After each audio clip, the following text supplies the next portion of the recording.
জবাব দিলাম তারে। আমি তাকে দুটি প্রশ্ন করেছি সভ্য সভাস্থানে, ও যেন তার ভালো ভালো জবাব এবার আনবে। ওর মায়ের নামটা কি বাবা কেটা বলুক আবার ঠাই, নারদ কেন জীবনে বিয়ে করে নাই, কোন ব্যথা নিয়ে ঘরে নারদ তো প্রধান, এইবারে সে নারদ মুনি করহ বর্ণন।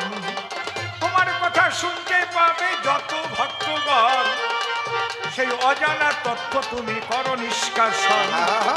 আর কেন বেশি কথা বলবো সভ্য সবার ঠাই, প্রথমবারে বেশি বলে তারে আর প্রয়োজন নাই, তবে আর বেশি বলে কিবা প্রয়োজন।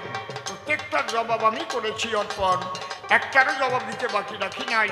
দেখি কি বলে এসে নারদ গোসাই, তার কথা শুনে শুনে মনে আছে, ভাবো আমি আবার এসে গুনে গুনে জবাবগুলো দেব। একবারে কি আর কবিগান শেষ হয়, সে আবার আসবে ধর্মরাজ সভায়। আমি যে জবাব দিয়ে গেলাম তারে দেখি কেমন ভাবে সে ভুল বটে ধরে, ভুল ধরে নতুন প্রশ্ন যা করিবে না।